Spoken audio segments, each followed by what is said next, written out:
we've got 4 sports going on. Well, there'll be one less now because hockey's done for the time being.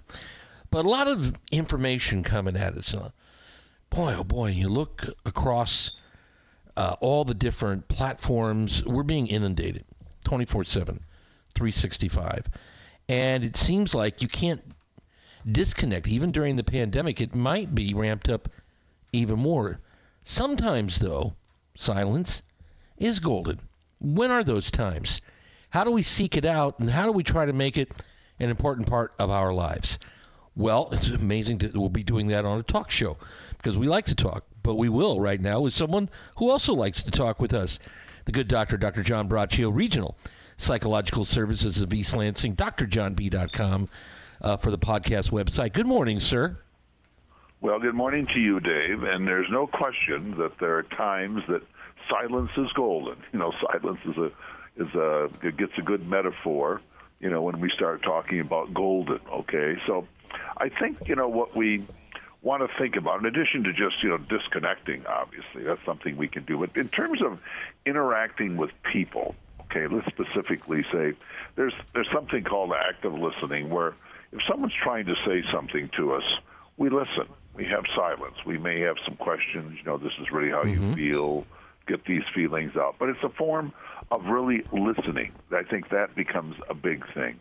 I think also in order to really understand somebody or really communicate with them, we have to have periods of silence. We can't always be ready to be jumping in and, you know, giving our point. Otherwise, that's kind of a waste of time with communication. And if we're dealing with somebody who's been offended, been upset about something, I think we just have to also listen. We have to be silent. We have to allow the person the opportunity to finish, you know, what they're saying. And I think also if you run into a person who really is not going to change, just wants to argue, was never going to change their mind, boy, it does make a lot of sense just to listen and then to really walk away. How does that sound? And I think also good friends have times when they're just silent. I mean, they can talk, they can share, but then they can sit back and they can have, it could be a pop or a glass of wine, some music or the wind rustling in the trees, just time to just share time. But in terms of silence, that's a hard thing for a lot of people. You know, we've got FaceTime, we've got Duo, we've got TV, we've got messages, we've got emails, we've got so many ways to communicate now that if we don't watch out, it can just be overwhelming. So, and of course, radio. To be silent. Radio too. Yeah, radio there. Radio too. You bet. But knowing when to be silent and listening is a skill set I think a lot of people are really losing. Everyone wants to be talking. Everybody wants to be communicating. And to one level, I think that's good. But part of life is listening. And also, if you don't want to show what you don't know, a lot of times you're better not to say anything. You know, just sit back. But I do feel that silence is a skill set that a lot of people are really they're really losing in this world of mega communication right now. Right. So it's just you know, people. Yeah, don't it's interesting. Yeah, and you, as you say, skill set, something that, you know, you need to learn up. Maybe you're inherently born with an aspect of it, but it does take, you know, it takes some practice. And, you know, I've got in my wife's family, one of the, I wish you would call her now the matriarch, the oldest of the girls, because my wife's mom is gone, but like everybody calls her Aunt Dot. But I'm telling you, Doc, and she's lived a lifetime, she's elderly, but when you're talking and you make the eye connection, you can tell she's listening actively to everything you say about a certain thing and may not speak for a while, but when she does, it carries some volume, and you know she's been listening intently. This is it's, you say skill set. I think for some people there's an art to that too, and there's a certain it makes you a more attractive person. Would you agree? I would completely agree. And also there are times, Dave, fitting in with there where people don't want to give an immediate response. They may want to think about it. You bet.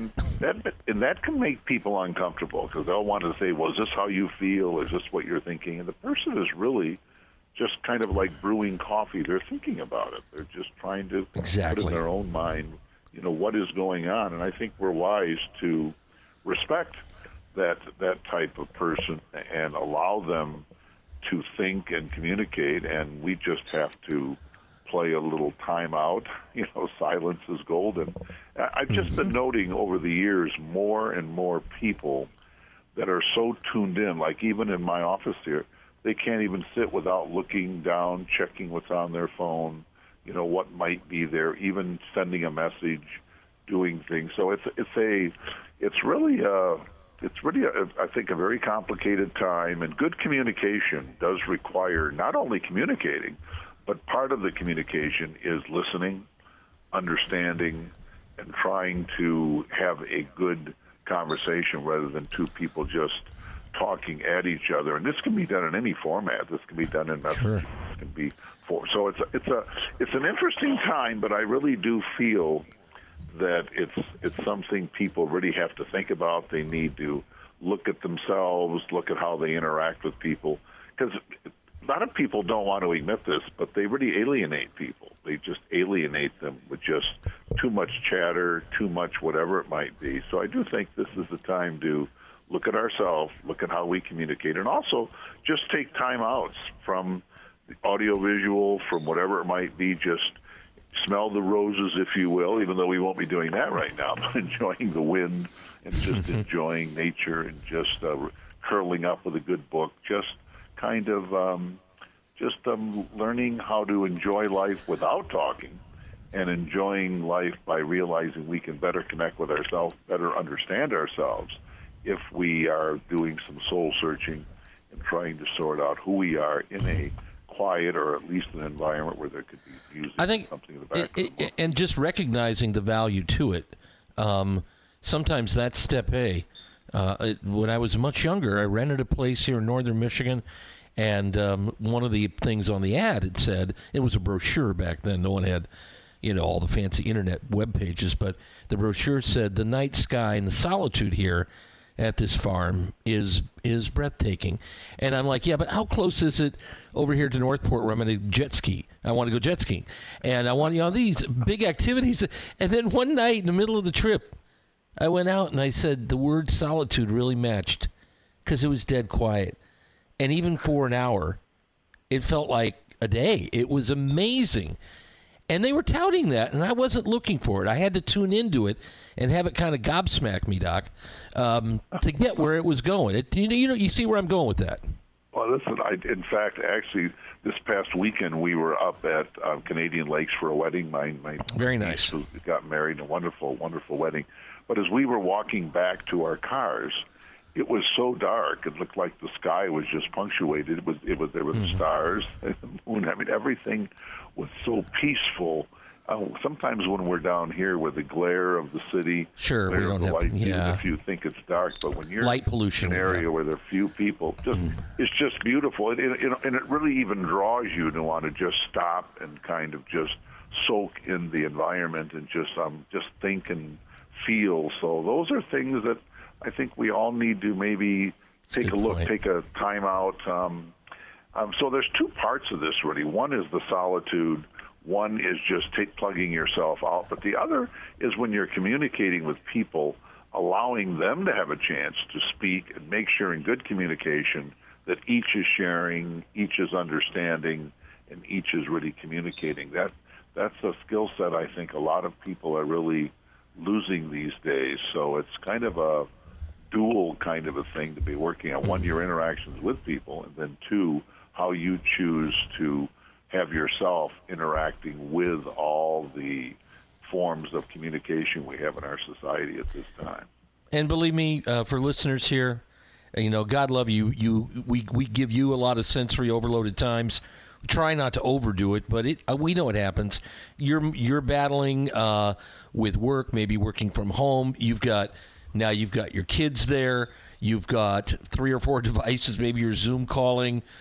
It is hard, and I'm not trying to minimize that. Just want you to know it's not easy, but giving it a try. And again, if you get out to that night sky, especially up in like the northern part of the Lower Peninsula, it's just put the phone away for a minute. That glow, the blue glow from the phone, cannot compete with what's overhead. And take a couple of minutes. The old guy said, stop and smell the, Walter Hagen, the golfer, stop and smell the flowers. It is.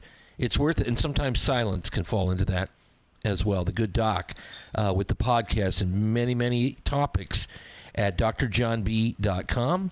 That's where you'll find them. And we'll always find them here on the Morning Wake Up on a Tuesday morning. It's great to talk to you again. Stay safe, Doc. Listen, have a great day, and I love the way you sum things up. You're really good at this, Dave, so I look forward to talking to you, my friend. All right, I appreciate that. I appreciate that very much. That's good. That's a high compliment, and I don't think I'm worthy here. We're going to be back in a moment. 1320 WILS.